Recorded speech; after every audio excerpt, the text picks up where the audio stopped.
is good, everyone, and welcome back to another episode of the WeSportin podcast. I'm really pumped right now. We're at the NFC AFC title game. You can't believe we're already here. I'm here with Drew. Drew is at Butler right now. It is the saddest thing. He's gone.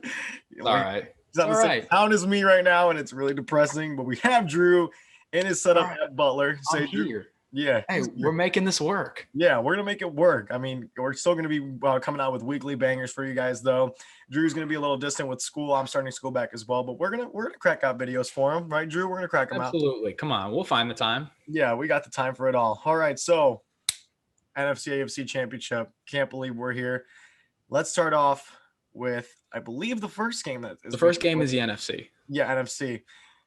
Tampa Bay versus Green Bay. Congrats to, by the way, Drew. If you guys don't know, Drew's a Packers fan. NFC title game. Hey, that's why I got the green here. That's why I've always got the green. Yeah, they make it there a lot, but they don't come out of it. They usually give it to the crappier NFC teams to go to the Super Bowl. Sorry, Drew. It's okay. Hey, this year's the year. Yeah, this year's the year. Don't worry. Well, let's jump into it real quick. Drew, if you want to open up with your Packers. Let's talk about the Packers. Of course. I'm obviously picking my Packers, and here's why. All right. Mm-hmm. Look, week 6, Green Bay played Tampa Bay, and Tampa Bay whooped them 38-10 in Tampa Bay. That's fine. All right. If last week proved anything, is that the regular season doesn't mean anything. All right. New Orleans swept the regular season. I think it was like 38-3 or something. Mm-hmm. Tampa Bay came back and beat them at the Superdome. Mm-hmm. So I'm not concerned with the regular season. Yeah. And also, let me be clear. If you guys, for some reason, do want to look at the regular season and be like, oh, Tampa Bay's going to win. Mm-hmm. The Green Bay Packers are a different team than they were earlier in the year. All right.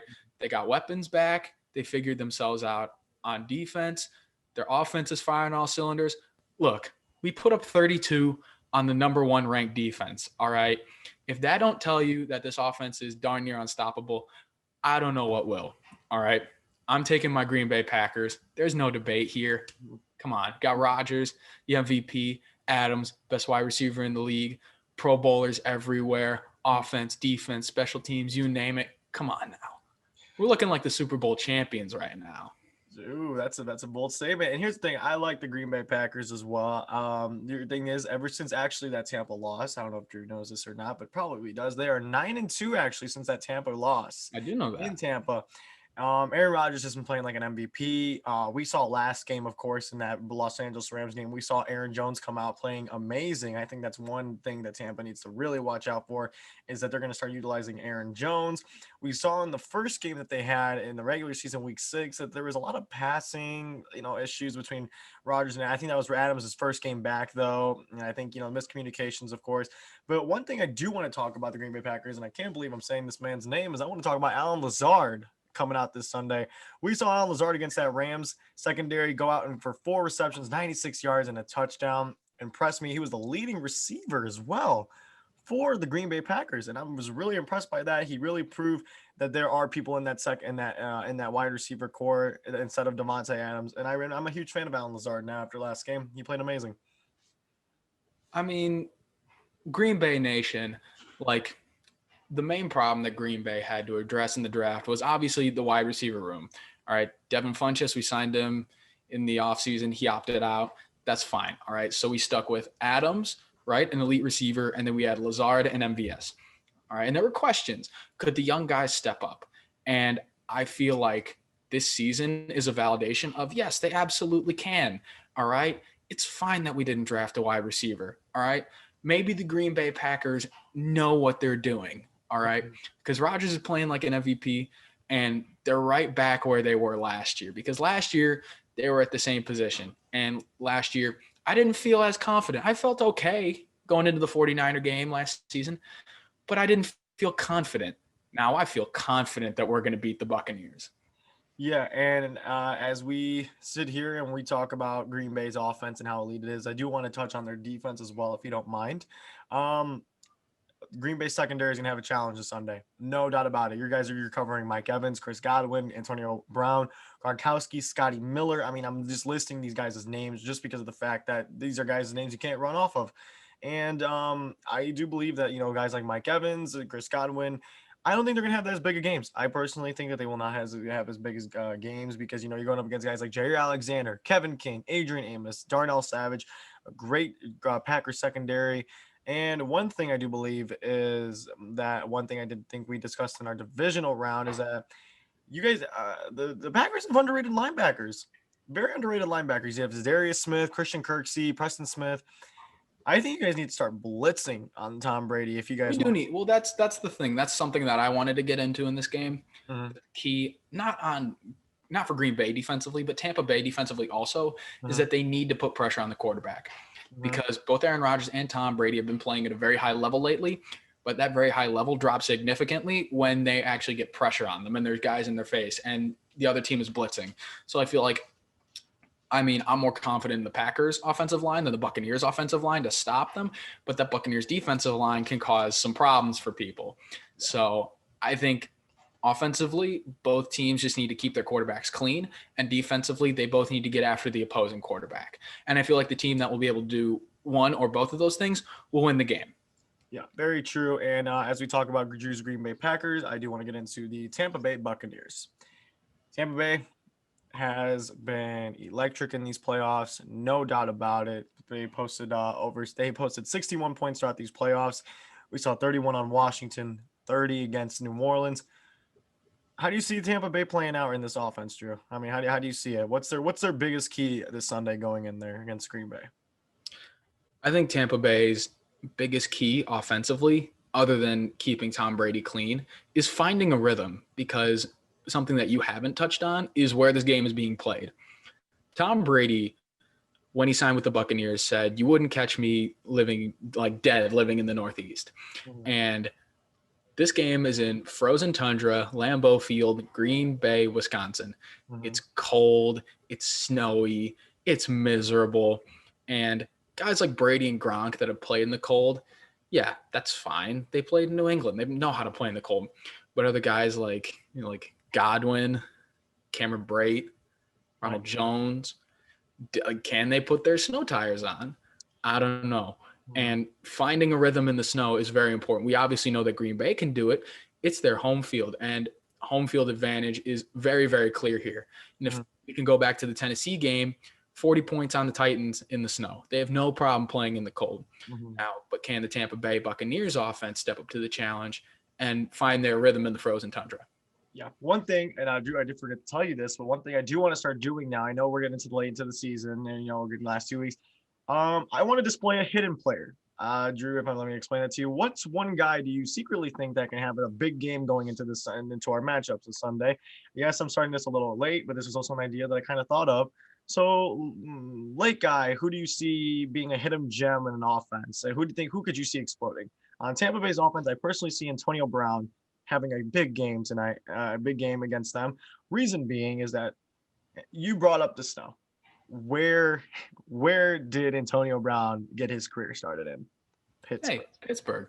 And you all know in Pittsburgh, it's cold. He played AFC Championship games against Baltimore, he had divisional rounds against the Broncos. What do all those places have in common around January? It is cold. And Antonio Brown excelled. We did see it. We saw him excel. Obviously now things are a little different. He's with Tom Brady, but I do see a guy like Antonio Brown really excelling in an offense like this in a cold weather, and I think they're going to look to him. Well, that's all things considered that Antonio Brown is healthy and playing, Mhm, because, correct me if I'm wrong, Antonio Brown sustained a knee injury in the win against the Saints. mhm. So I agree with you. If Antonio Brown is healthy, I think he could be a huge X factor. But my X factor on that Buccaneers offense is Leonard Fournette. All right. Mm, And here's why. Because when you get down into January where it's cold and it's snowy, you need to be able to run the ball. of course. And what better to run the ball with than a huge wrecking ball? To just power it in there. And the Buccaneers' power back is Leonard Fournette. Mhm. And I think Fournette can have a huge game if the Packers are not able to limit the run. Mhm. Very true. Very true. All right. And I'm not going to cover defense because, like defense, there's so many people, so many things to cover. Unless Drew, you want to cover defense. If not, we can move on. I think we'll move on because there's Yeah. another championship game to cover. Yeah. You want to cover your Packers hidden ones? Because I do have one hidden player for the Packers offense as well. I'll quickly go over my hidden gem for the Packers. All right. And it is tight end Robert Tonyan. Same one as me.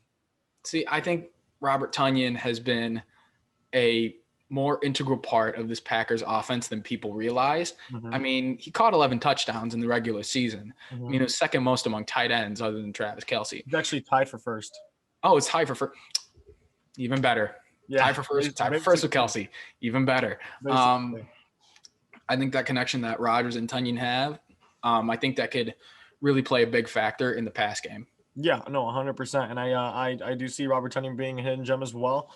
But as all good things come to an end, I got Green Bay in this game. Drew, you got Green Bay in this game. Drew, how are we doing on our records actually? You want to know our picks? Yeah. I think you actually gained a game. I think you actually gained a game on me. Yeah, I think I did because you picked the Browns to win. You know what? I did not have a good week last week. I went 1-3. Nico went 3-1. We picked the opposite on the AFC games, and Nico was able to make back that game lead and actually gain a game on me. Yeah. So what's my record now?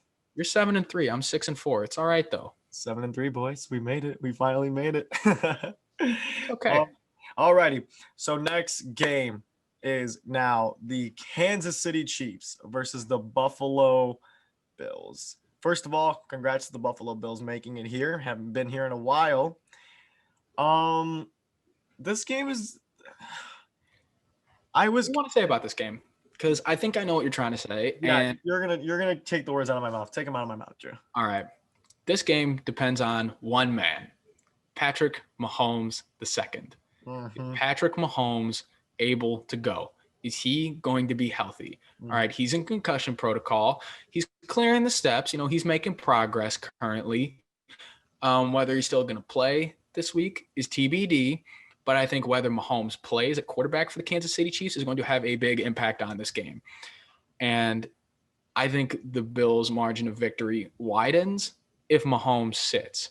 But if Mahomes plays, then the Buffalo Bills are going to have a lot tougher time defeating this Kansas City Chiefs team. Yeah, very true. And, like I said, Patrick Mahomes did practice today. He had a light workout today as well. So we're going to keep you guys updated on how Mahomes is going to be playing throughout the week. One thing for sure, though, is I don't know if Drew knows this or not. Clyde Edwards-Helaire returns to practice today, getting prepared for the AFC Championship game. Very big thing for them. Not saying Le'Veon Bell or Williams is bad, but, Clyde Edwards-Helaire. You're a big Le'Veon Bell guy. You always have been, all right? I like Le'Veon Bell, guys, but I'm no longer a fan of him. I'm a fan of him. Oh, come on. I know deep down you still love Le'Veon. Yeah, okay. I'm a Le'Veon. I like Le'Veon too. I want to see Le'Veon Bell succeed, but you are the Le'Veon Bell guy. All right. Ever since his Michigan State days. Yeah, if he can win his first chip, I'm a Le'Veon Bell lover. But but Clyde Edwards-Helaire coming back into this is going to be great. I mean, they need a guy. They've missed him. I mean, that's the thing. I think they missed a pass catching guy. I mean, they've been using Le'Veon as more of a workhorse, and we have not seen a lot of rushing yards from Kansas City. I don't think they have cracked 100 rushing yards in a long time since Clyde Edwards-Helaire was playing. People that on the defensive side of the Kansas City Chiefs, we have Tyrann Mathieu, Chris Jones. Is it Latavius Sneed? I think that's their new corner that's up and coming.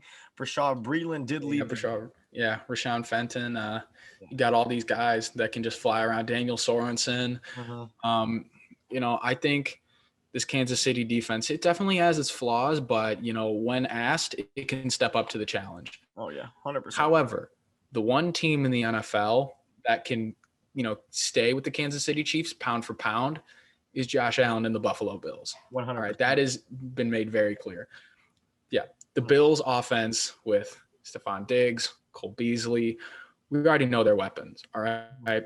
Josh Allen has developed in a way that no other quarterback has in a very, very long time in a one-year jump. Very all true. Right, and I've been saying this. The Buffalo Bills will only go as far as Josh Allen takes them. You have been saying that. How far can Josh Allen take them? That's the big question mark surrounding that Buffalo team. Let me ask you this real quick. How does Kansas City stop Josh Allen's mobility? Well, see, here's the thing. My take on the Buffalo Bills is that they're very one-dimensional. All right. So I would honestly prepare for the pass if I'm Kansas City's defense, and any rushing attack that's going to come is going to come from Josh Allen himself. So I think that if you prepare to stop Josh Allen himself, you stop the run, and you can limit the pass. Very true. So, Drew, it comes down to this. Who do you have winning this AFC Championship game? Well, like I said before, it all depends on if Patrick Mahomes is playing. However, I feel like the Kansas City Chiefs can take it regardless because Patrick Mahomes is still that elite quarterback. He's that game changer. And let us not forget the offensive weapons that he has at his disposal. Clyde Edwards-Helaire coming back soon. Tyreek Hill, Travis Kelce, Mecole Hardman, Sammy Watkins. I don't know his status, but if he comes back, that's just another weapon. Demarcus Robinson. I could go on and on and on and on. All right. With that being said, these offensive weapons, I think, are good enough to where if Mahomes sits, anything is possible. You think Chad Henne could come in and beat? I think Chad Henne has a shot. I mean, barring any careless turnovers, he just manages the game, manufactures points, put points on the board. I think they got a better shot than people give them credit for. I mean, I've seen Vegas lines, without Mahomes go up to his, Buffalo -7. I feel like that's too much. I think you're not giving Chad Henne the credit he deserves. All right? Very true. Anything is possible. Anything is possible. So I got Kansas City in this game. Nico, who do you got? I'm going to I have winning this Super Bowl, the AFC Championship game. It's really going to come down to a lot for me to decide this. If Mahomes is playing. Got to pick, though. It's a toss-up. It's a toss-up because there are so many uncertain factors. Yes, all right? ESPN has Buffalo. Is Mahomes going to play? Like, which Buffalo defense is going to show up? Like, because that's another thing we didn't touch on. Buffalo's defense didn't look that great against Indianapolis, but they turned it on against Baltimore and had a really good game plan. So which Buffalo defense is going to show up? There's a lot of X factors, and there's a lot of questions that can't be answered until game time that, a couple days early, we cannot predict. Mm-hmm. However, for the sake of the show, we got to say something. I'm going to go with the Buffalo Bills taking this game against Kansas City Chiefs, and I will be seeing the Buffalo Bills versus the Green Bay Packers in the Super Bowl in Tampa Bay. Why? Why do you say the Bills? Come on, you got to have some reason for that. Okay, I'm picking the Buffalo Bills. Flipping a coin. Here's the thing. Kansas City is okay. They went 14-2. Yep. 14-2. Okay. Buffalo went 13-3. I'm just bringing this up for a reason. Buffalo has been hot.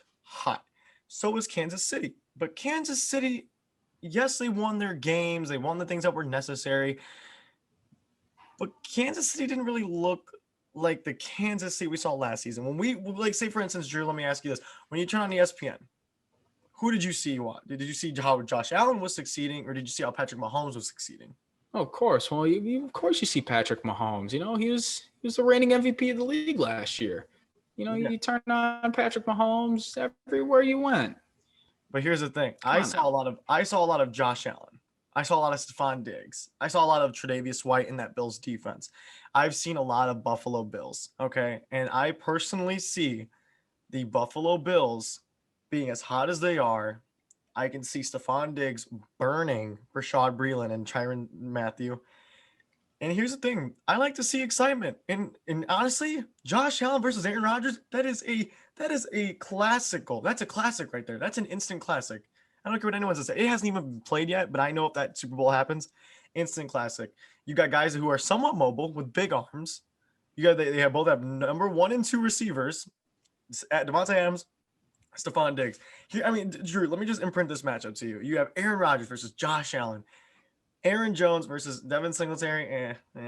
Stephon Diggs versus Devontae Adams. Jair Alexander versus. Oh, trust me, I can see the matchup. I can see the matchup in my head. Trust me, I could see both, but I could see both matchups though. Can we not argue that Aaron Rodgers, Patrick Mahomes, Aaron Jones, Clyde Edwards-Helaire, Devontae Adams, Tyreek Hill, Robert Tonyan, Travis Kelce, can we not argue the same thing though? Mm-hmm. Hey, but come on, we'll agree to disagree, and that's the game that if the Chiefs win, I'm tied with you again. Yep, and that's the game. If Buffalo wins, I'm up 2 games. then you win. Yeah. So, guys, that is our Super Bowl match upset right there. I have Bills versus Green Bay. Drew has Kansas City versus Green Bay. It's going to be a toss up. Me and Drew can't wait. And also want to announce to you guys as well, we are going to have a trivia show coming up hosted by yours truly up on top, my reliable co-host Drew. And when Super Bowl time comes around, Drew, don't we have a special episode for them for Super Bowl? Oh, yes, we do. Yes, we Yeah. do. Nico, do you want to explain to them what it is, or do we want to make it a surprise? Let's give them a little piece. Let's give them a little piece of it. So, guys, Super Bowl is going to be obviously we're going to do it. We're going to cover it. But we're going to kind of see the build up. We're going to see how these two teams, as for instance, let's say if Bills and Packers go, we're going to watch the build up of the Packers, of the Bills. We're just going to watch the rise of the teams in the last, we'll go 5-6 years, Drew. Yeah. Why are the teams there, and who are the instrumental pieces to help get them there? Yeah. I mean, that's a little history for you. Yeah, we want to give you coach signings, free agency signings, draft picks. I mean, we want to give you guys the best that we can. So yeah, next week's going to be an amazing episode. We got Super Bowl, we have trivia, we have so many things coming out ready for you guys. But yeah, guys, if you guys are ready for this, I'm ready for it. I know Drew's really ready for it. I'm ready. I'm always ready. I stay ready. Yeah, but as sad as it say, guys, this is the end of today's episode of the WeSportin podcast. I just want to say thanks for Drew for helping out today as well. As always, you'll see Drew on the trivia and Super Bowl and future episode ideas that we have. And yeah, thank you guys for watching today's episode on the AFC Championship, and good luck to all the fans out there. Thank you guys, and thank you guys for watching.